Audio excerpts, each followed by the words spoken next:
사랑하는 하나님 아버지, 지난 앞선 2시간 동안에 죄가 무엇인지, 그리고 죄에 대한 형벌이 무엇인지, 그리고 그 죽음이 무엇인지 성경으로 분명하게 보여주셔서 감사합니다.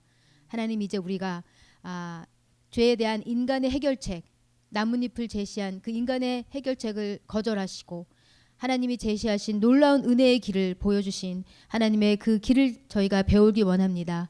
이 시간에 왜 인간의 나뭇잎이 하나님의 기준에 미치지 못하고 우리의 최선이 역시 하마르띠아 죄일 수밖에 없는 것을 저희가 분명히 배우고, 하나님, 저희의 의를 버리고 오로지 주님께서 제시하신 그 길만을 따라 주님께 나아갈 수 있도록 축복하여 주십시오. 감사드리며 예수님의 이름으로 기도합니다. 아멘. 네, 반갑습니다. 자, 우리 이 시간 뭐 해야 되는지 아시죠? 복습 퀴즈 나갑니다. 네, 죄에 대해서 하나님이 정하신 형벌은 무엇일까요?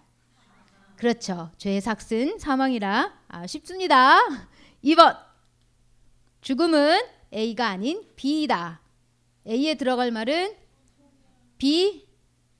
그렇죠. 죽음은 우리는 소멸이라고 생각해왔지만 존재가 사라지는 것이 아니라 존재가 자체가 하나님으로부터 끊어지는 형벌이 죽음인 것을 배웠습니다.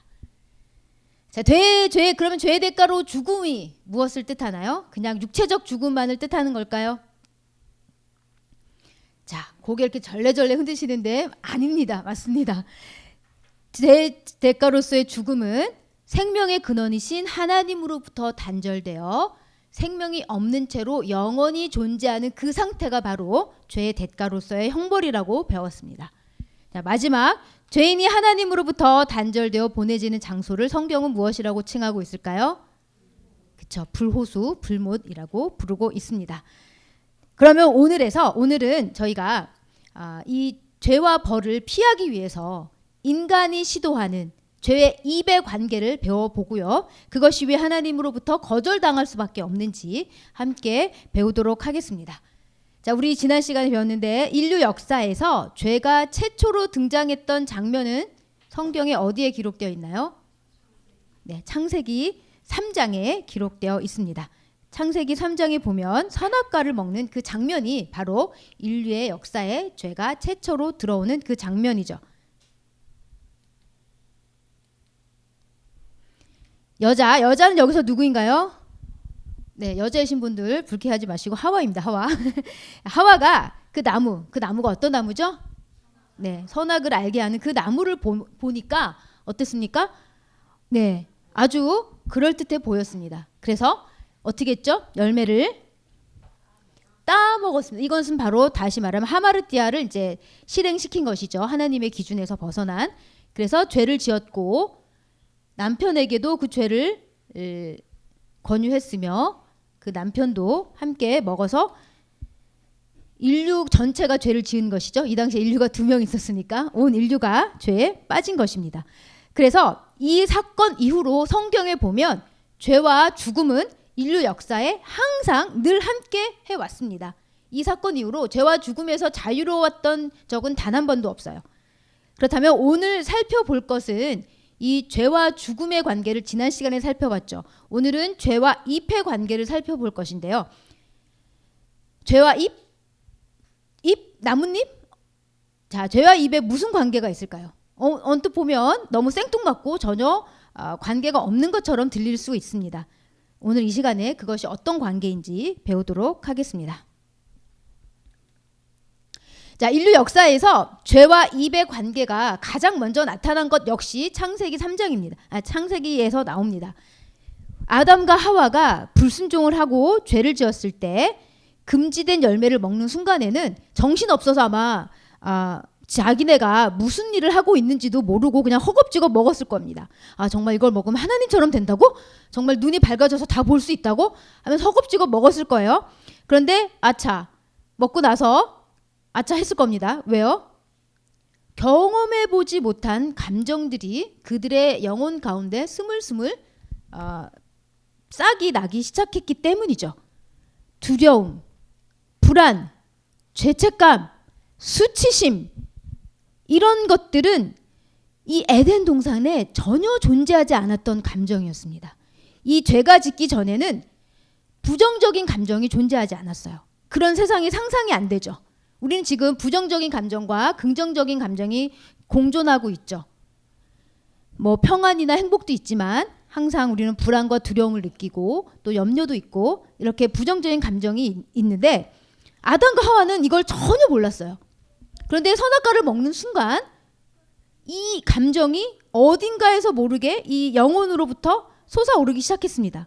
이제 세상은 결코 그들이 경험했던 옛날로 돌아갈 수 없었어요. 전혀 처음 느껴보는 이 감정 앞에서 이 아담과 하와는 어찌할 바를 몰랐습니다. 그래서 이런 부정적인 감정들 속에서 어찌할 바를 알지 못하면서 그들이 또 하나 경험하게 된 것이 바로 무엇일까요? 읽어보겠습니다.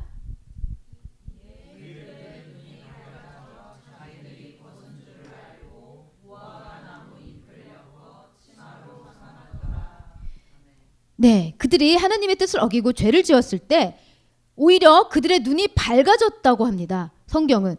아, 눈이 밝아졌어? 우리 눈이 어둡다가 밝아지면 좋은 거 아닌가요? 죄를 짓고 좋은 일이 생겼네요.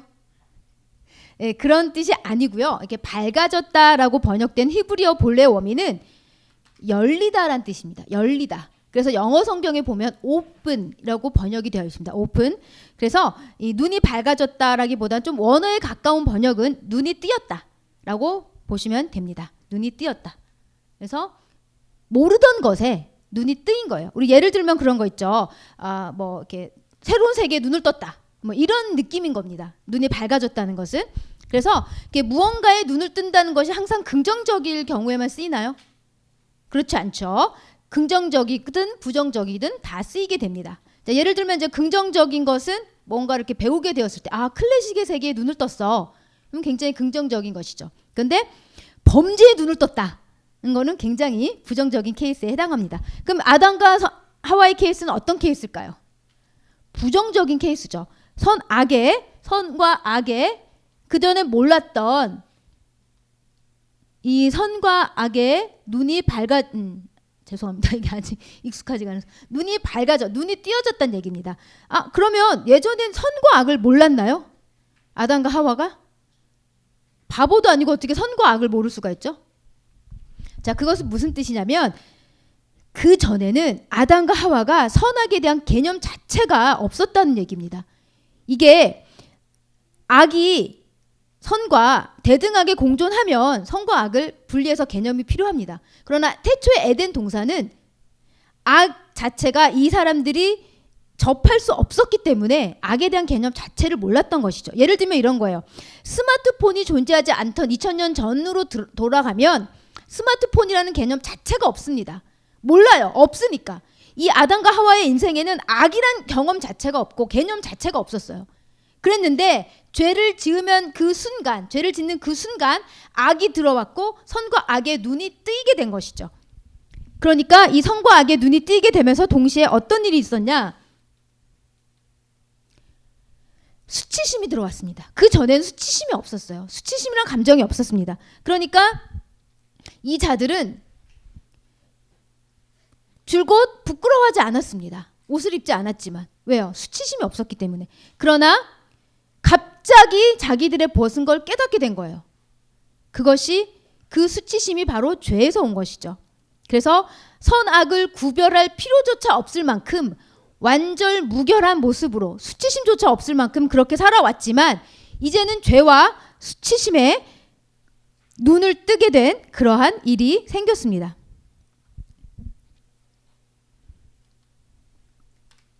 그런데 문제가 이 난생 처음 느껴보는 이 아주 부정적인 감정과 두려움과 죄책감, 수치심에 어쩔 줄 몰랐겠죠.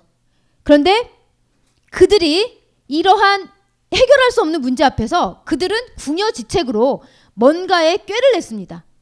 꾀를 내서 한 일이 무엇일까요? 읽어보겠습니다. 시작.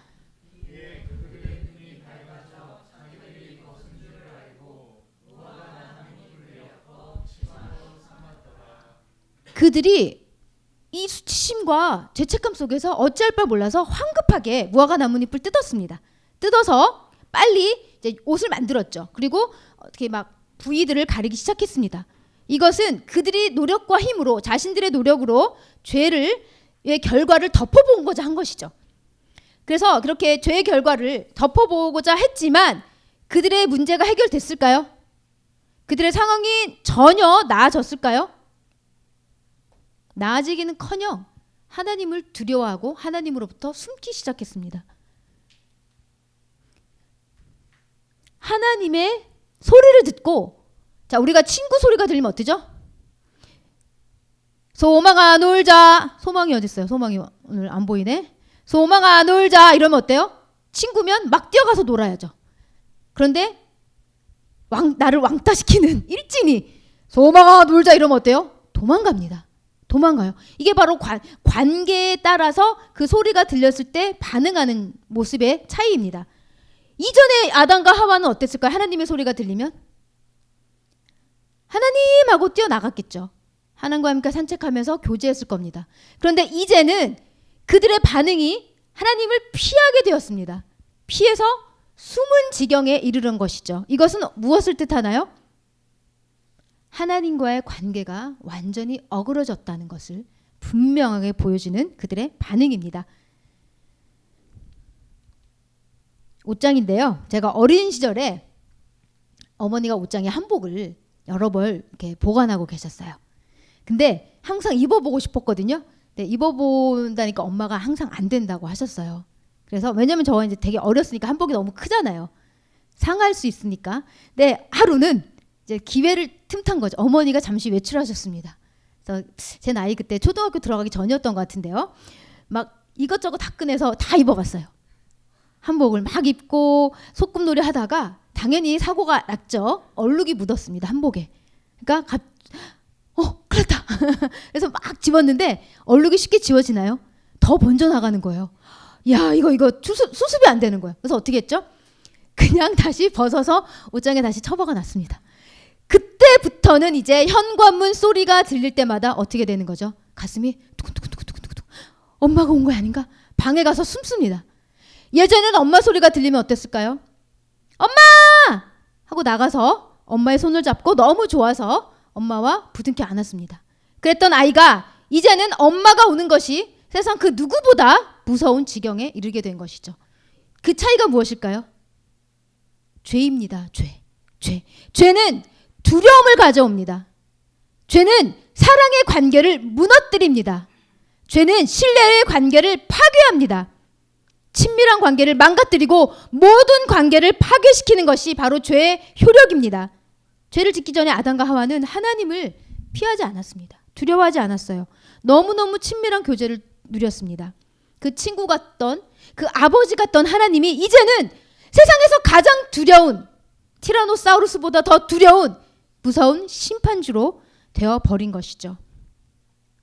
그러나 그들이 이렇게 나뭇잎으로 몸을 가리고자 했지만 그들의 죄는 해결이 됐을까요?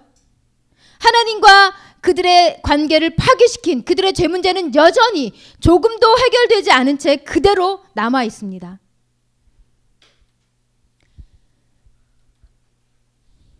오늘날 아담과 하와가 죄 문제를 스스로 해결하고자 했던 그 나뭇잎은 오늘날의 죄 문제를 스스로 해결하려는 인간의 모든 시도와 노력을 상징합니다. 그들의 나뭇잎 옷은 오늘날의 우리의 모습, 죄인인 우리의 모습과 너무도 유사합니다.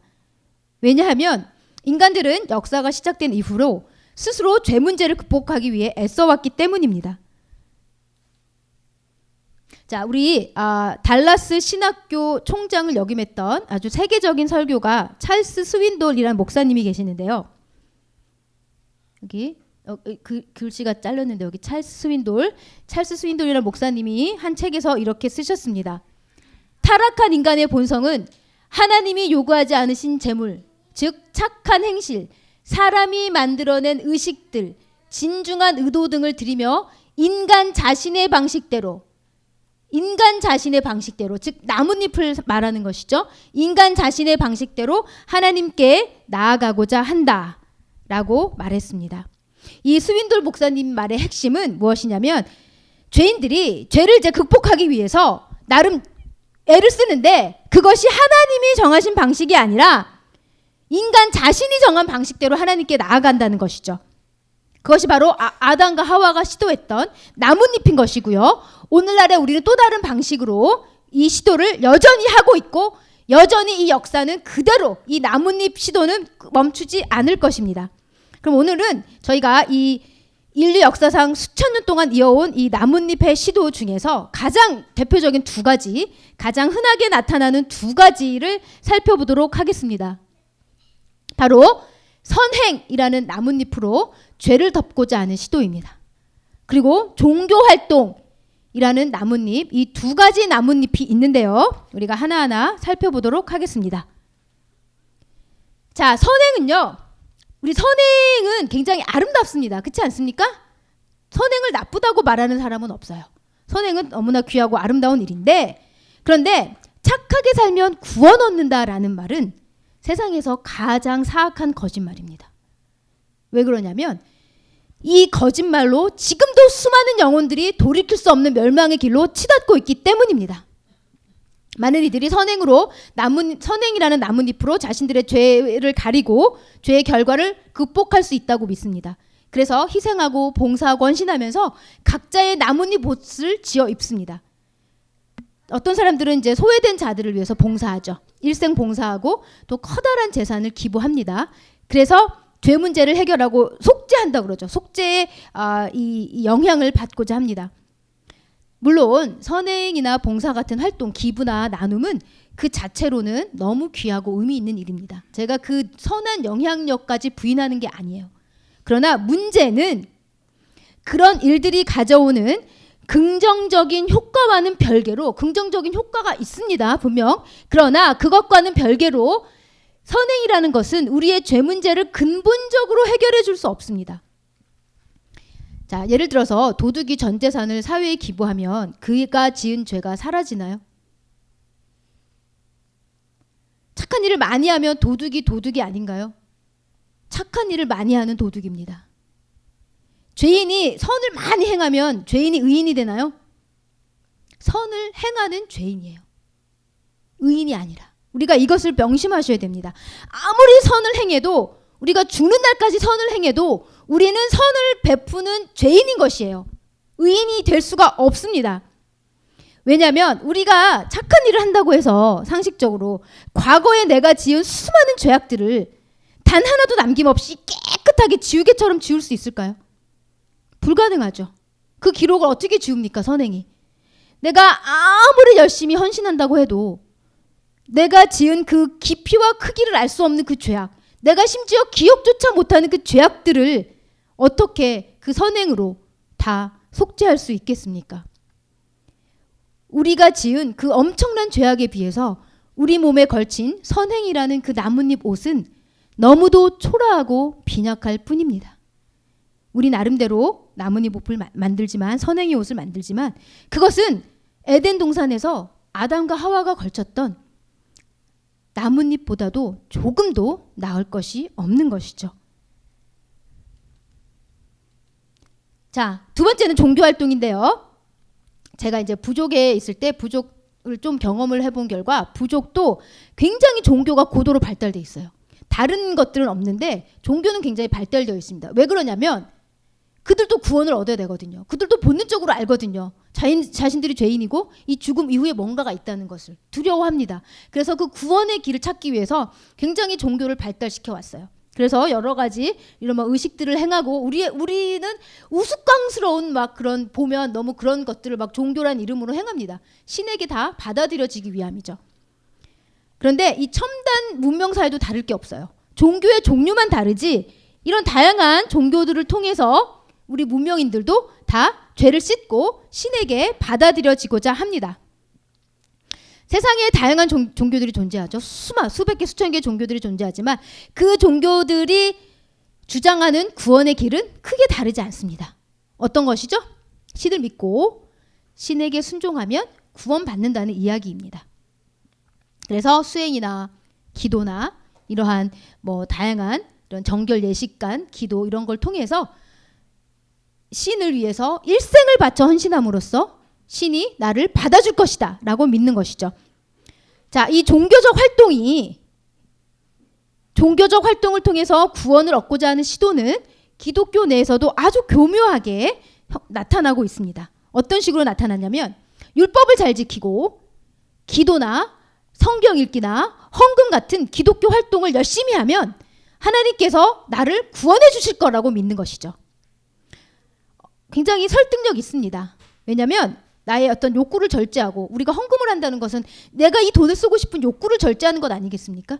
이 나의 욕구를 절제하고 신을 위해서 내 것을 헌신하는 이것은 엄청난 수고와 노력이 요구되죠. 우리가 그렇게 열심히 노력해서 그런 헌신을 이루어내면 구원을 얻을 수 있다는 것은 논리적으로는 흠잡을 데가 없어 보입니다. 하지만 종교적 활동으로 구원을 얻을 수 있다는 주장 또한 선행으로 구원을 얻을 수 있다는 주장과 마찬가지로 너무도 위험한 거짓말입니다. 왜 그럴까요? 그것은 성경에서 그렇게 가르쳐주지 않기 때문입니다. 로마서 3장 20절 함께 읽겠습니다. 시작.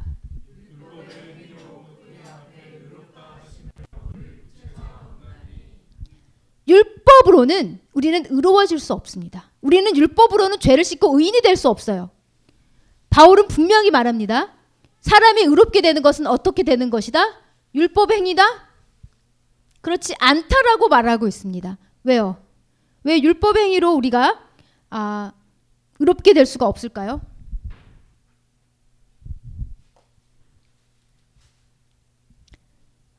갈라디아서 3장에 보면 하나님 앞에서 아무도 율법으로 말미암아 의롭게 되지 못할 것이 어떻다? 그렇게 추측된다?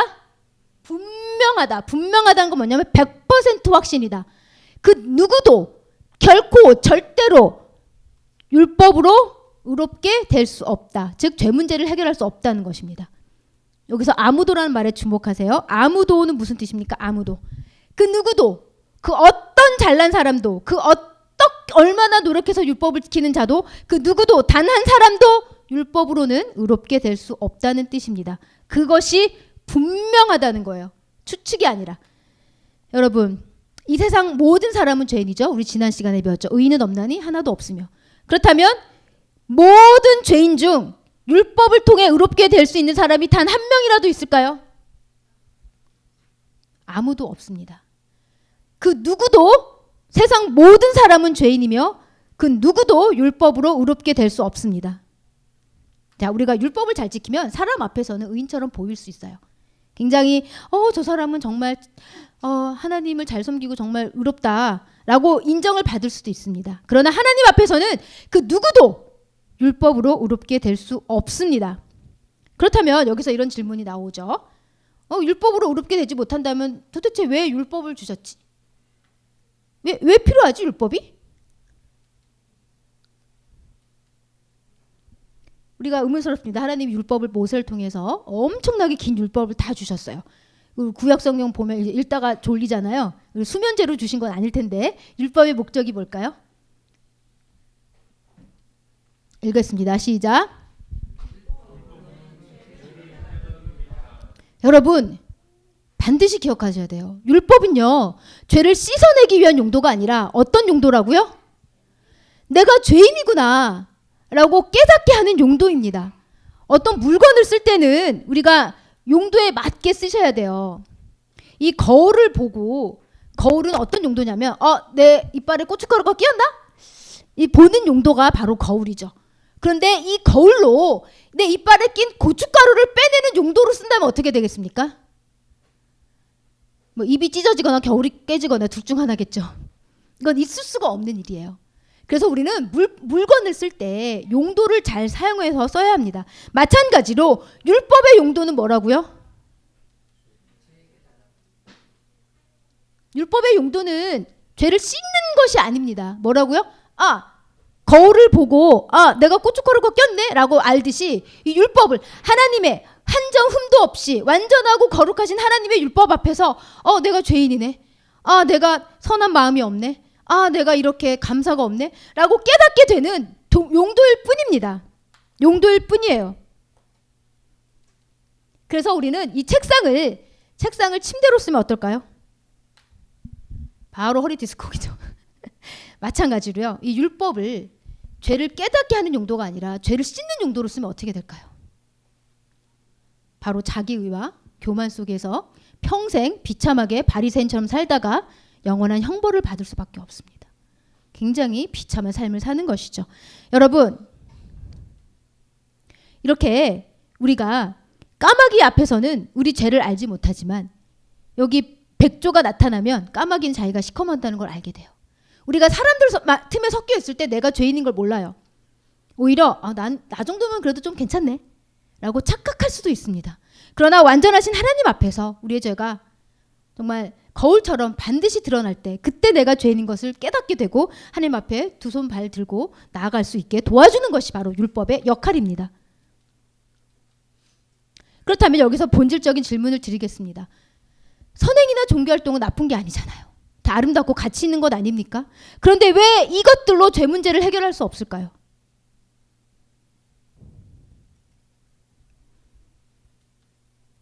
죄의 삭은 선행이 아니라 사망이기 때문입니다. 죄의 삭은 신을 향한 봉사가 아니라 사망이기 때문입니다. 여러분, 어느 물건에나 정해진 값이 있어요. 이 값을 지불하면 이 물건을 살 수 있습니다. 그러나 이 값을 지불하지 않으면 이 물건을 살 수가 없어요. 이 값을 지불하지 않고 착하게 굴면 상점 주인이 물건을 줍니까? 이 값을 지불하지 않고 상점 주인을 잘 경배하고 종교로 섬기면 상점 주인이 이 물건을 줍니까? 아니요. 착하지 않아도요. 상점 주인을 경배하지 않아도요. 뭐만 내면 이 물건을 줍니까? 값을 지불하면 이 물건을 줍니다.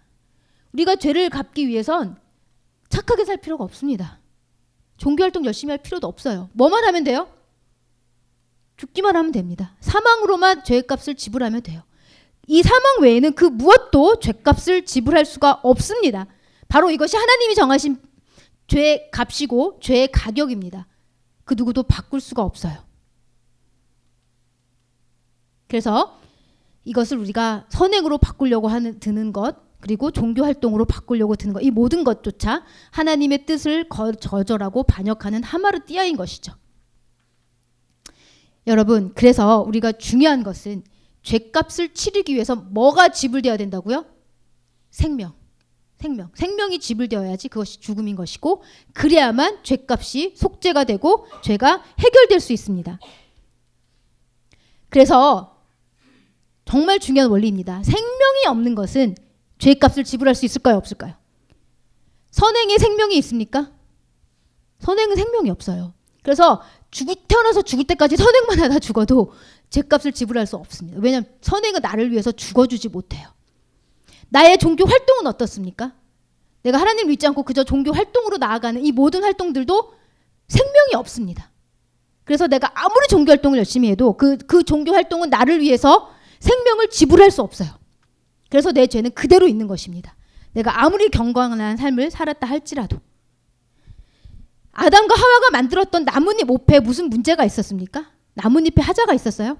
아니요. 그 나뭇잎은 하나님께서 만들어주신 완전 무결한 귀한 귀한 나뭇잎이었어요. 그러나 그 나뭇잎이 그대로 죄를 덮어줄 수 없었던 까닭은 그 나무에서 뜯어낸 그 나뭇잎 그 한 조각에는 생명이 존재하지 않습니다. 그리고 그 생명이 존재하지 않는 것은 아담과 하와의 죄의 값을 지불할 수 없었죠. 다음 시간에 할 것을 잠깐만 예고편 맛보기로 보여드리면요. 생명은 피에 있습니다. 그렇기 때문에 아까 생명으로 죄의 값을 지불할 수 있는데요. 생명이 피에 있기 때문에 뭐가 죄를 속한다고요? 히브리서도 동일한 원리를 말씀하고 계시죠. 피가 없으면 죄가 속죄받지 못한다는 것입니다. 피는 생명이기 때문입니다. 이게 다음 주에 더 나아갈 죄와 피의 원리인데요. 다음 주에 꼭 나오시라고 제가 예고편 맛보기 살짝 넣어드렸고요. 강의를 마무리하겠습니다. 하나님은 죄에 대해서 죽음이라는 형벌을 정해 놓으셨어요. 이것은 하나님이 정해신 죄의 값이고 인간 그 누구도 선행이나 종교활동이나 아무리 의도가 선하다 할지라도 죄의 값을 마음대로 변경할 수 없습니다. 그래서 죄 문제를 해결하기 위해서는 반드시 죽음이 있어야 되고 그 생명을 지불함으로써 죄값이 지불될 수 있습니다. 그러나 인간의 그 어떤 행위도 생명이 없기 때문에 죄값을 지불할 수 없고 오직 생명이 있는 그 피만이 죄의 값을 지불할 수 있다는 것을 하나님은 성경을 통해서 분명하게 가르쳐 주십니다. 네, 마무리 퀴즈하고 마칠게요. 죄 문제를 스스로 해결하고자 하는 인간의 모든 노력과 시도를 상징하는 것은 무엇일까요? 네, 여기 대답이 나와 있죠. 나뭇잎입니다. 2번. 자, 인간이 죄와 이의 관계를 시도하는 가장 대표적인 두 가지 형태는 네, 선행과 종교활동입니다. 자, 마지막입니다. 왜 선하고 의로운 행위로 죄 문제를 해결할 수 없을까요? 아멘. 오늘 너무 잘 들었어. 가장 중요한 핵심, 생명이 없기 때문에 그 어떤 행위도 우리의 죄값을 지불할 수가 없습니다. 다음 주 또 제가 열심히 준비해 올 테니까요. 기대해 주시고요. 오늘 기도하고 마치겠습니다.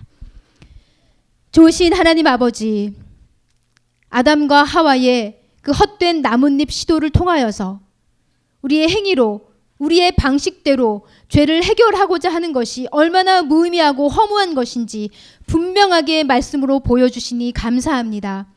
하나님께서 이 시간 저희가 우리의 죄 문제를 나름대로 해결하고자 우리 나름의 방식대로 하나님 앞에 나아갔다면 그 문제를 깨닫게 해주시고 우리의 눈을 띄어주시고 이제 그 모든 시도와 그 의미 없는 생명 없는 죽은 행위들을 내려놓고 오로지 하나님이 제시하신 그 죄와 피의 길로만 하나님께 나아갈 수 있도록 주님 저희 한 사람 한 사람의 영혼을 만져주시고 눈을 띄어주시길 간절히 기도합니다. 하나님께서 또한 다음 시간까지 저희 건강하게 지켜주시고 다음 주에 다시 만나 이 죄와 피의 놀라운 하나님의 길을 배우며 큰 은혜 누릴 수 있도록 도와주십시오.